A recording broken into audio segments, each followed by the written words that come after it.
आज हम बनाएंगे बहुत ही टेस्टी क्रिस्पी नाश्ता। इसको एक बार खाएंगे तो समोसा कचौरी भी खाना भूल जाएंगे। तो चलिए आज का रेसिपी शुरू करते हैं। कढ़ाई पर मैंने डाला है 1.5 बाउल पानी।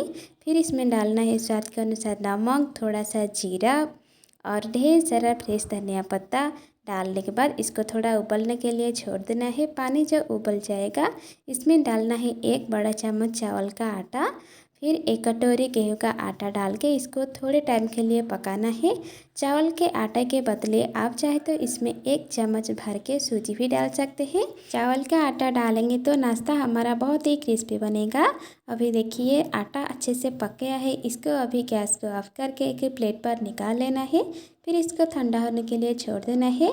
3 आलू को मैंने ग्रेट करके लिया है। उसमें डाला है मैंने स्वाद के अनुसार नमक, थोड़ा सा चिली फ्लेक्स, हल्दी पाउडर, भुने हुए जीरा पाउडर, थोड़ा सा प्याज और ढेर सारा धनिया पत्ता डाल के अच्छे से सभी चीज़ों को मिला देना है। आप ज़्यादा तीखा खाते हैं तो इसमें हरी मिर्ची भी काट के डाल सकते हैं। फिर हमने जो आटा को पकाया था उसको थोड़ा सा गूंथ लेना है चिकना करके। अभी देखिए आटा को गूंथ लिया है मैंने।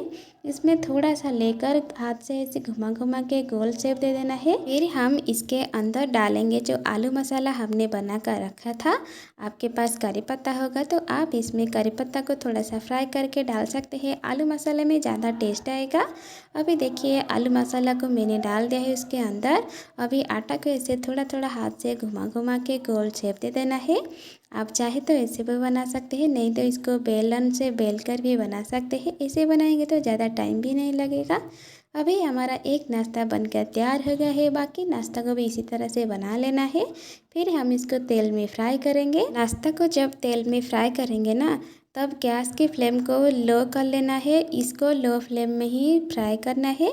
लो फ्लेम में फ्राई करेंगे तो वो ज़्यादा क्रिस्पी बनेगा, क्रंची भी बनेगा। तो देखिए नाश्ता हमारा नीचे की साइड अच्छे से तेल में फ्राई हो गया है। इसको अभी हम पलटा देंगे। दोनों साइड अच्छे से क्रिस्पी होने तक फ्राई करना है। जब इसका कलर थोड़ा सा चेंज हो जाएगा हम इसको तेल से निकाल लेंगे। अभी हमारा नाश्ता अच्छे से तेल में फ्राई हो गया है, क्रिस्पी भी हो गया है। अभी हम इसको निकाल लेंगे और बाकी जितना नाश्ता है उसको भी इस तरह से तेल में फ्राई कर लेना है।